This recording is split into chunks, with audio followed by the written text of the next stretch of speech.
Ce n'est pas évident au premier coup d'œil, mais cette plantation de presque 2 hectares est une forêt en devenir. Dans les années qui viennent, elle devra être capable de faire face à un défi majeur.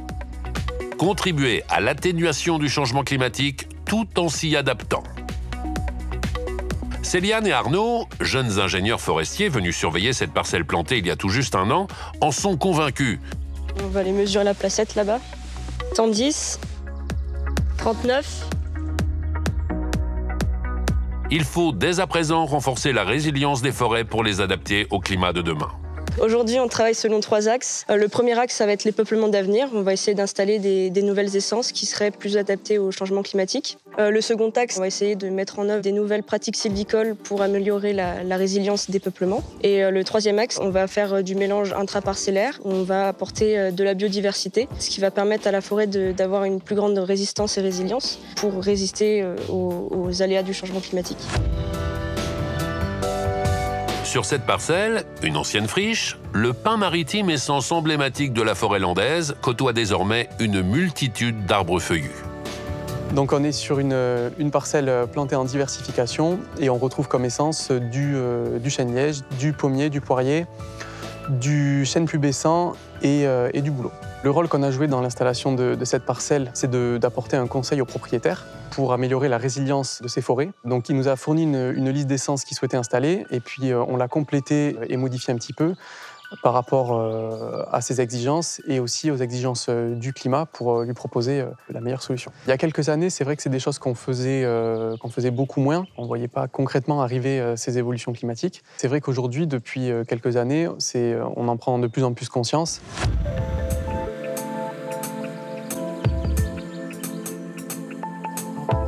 Chez les pépiniéristes forestiers, cette prise de conscience s'est faite il y a déjà plusieurs années. À Moulins-en-Médoc, Loïc cultive les milliers d'arbres qui seront plantés dans nos forêts demain. Des essences qui résisteront mieux aux chaleurs, au manque d'eau et aux maladies. Un travail particulièrement méticuleux. Un des points d'entrée de la pépinière forestière, c'est les graines, c'est la semence. Tous les arbres n'ont pas des graines de la même taille et de la même forme. Vous avez ici l'exemple d'un mélèze qui a des graines de très petite taille avec des formes très très anguleuses. Et à contrario, une essence de grande dimension, par exemple ici c'est un gland de chêne. Vous voyez, on ne va pas semer de la même façon ces 2 essences. Donc il y a tout un travail en amont de plusieurs années pour développer de nouvelles essences demain, répondant à tous les enjeux forestiers.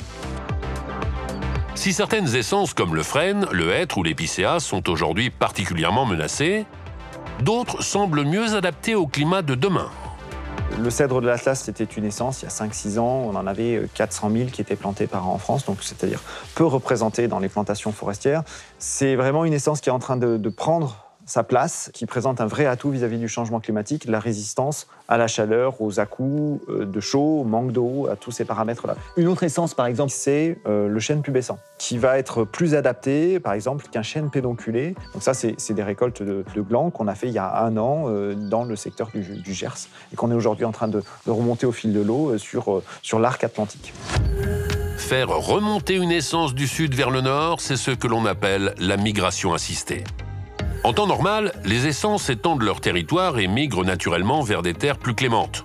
Mais ces mécanismes d'adaptation sont en moyenne 10 fois trop lents au regard de la rapidité prévisible de l'évolution du climat.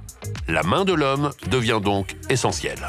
Un pas de temps d'une forêt, c'est entre 60, 80, voire 200 ans en fonction des essences forestières. Et ce pas de temps-là, ce n'est pas le pas de temps du changement climatique aujourd'hui. On parle de dizaines d'années et de quelques degrés qui changent complètement et fondamentalement la répartition de l'eau, les températures estivales, les à-coups de chaleur. Préparer la forêt aux contraintes du changement climatique passe aussi par l'amélioration génétique des essences d'avenir. À Lenton, 30 hectares de pins maritimes fourniront bientôt la production de graines forestières améliorées. Alors ici, on se trouve dans un verger à graines. C'est une parcelle dans laquelle on a réuni des arbres avec une grande qualité, à la fois sur la vigueur, donc c'est sur la croissance, et sur la forme, pour qu'on ait des arbres élancés qui produisent du bois de qualité.